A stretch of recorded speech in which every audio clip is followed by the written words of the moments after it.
Okusinziira ku bala abantu okwakasembayo kyazuulwa ng'abantu obukadde 3 be baliko obulemu obw'engeri ez'enjawulo.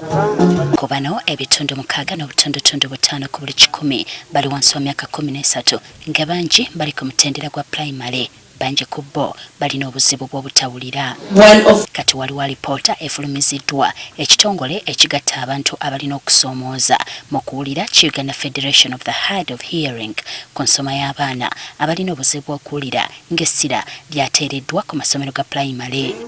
Okusinziira ku alipoota kyazuuliddwa ng'amasomero agasinga tegalina basomesa bakozesa bubonero. Ebitundu 54 ku buli 100 ekyaga amasomero 52 tebalina musomesa gwe tuyita special needs teacher. Amasomero agamu go gabadde nga galina omusomesa omu.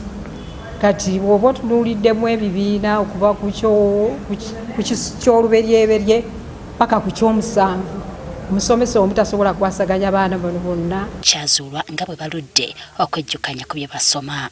So kino kiba kitegeeza nti abasomesa beetaaga refresher courses kubanga bw'oba wasemba okusomesebwa emyaka 21 egiyise ebintu bigenda bifuumuuka okuva mu mutwe. Era nga twagenda mu maaso n'okulaba ku basomesa bano bameka abalina ku certificate eziraga obukugu bwabwe okuba nti nno bayamba ku baana abalina obulemu mu masomero.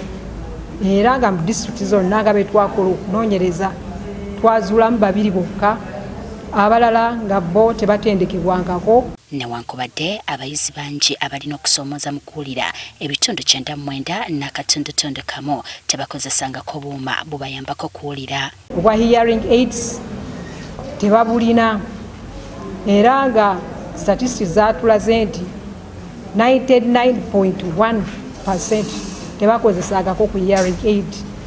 Era bo babeerawo ne babeera nti basoma emimwa bakopa notisi ku bannaabwe. Kati bano baagala gavumenti okwasizako abayizi n'obuuma buno kye bagamba nti kyakubayambako okutumbula ebyenjigiriza byabwe.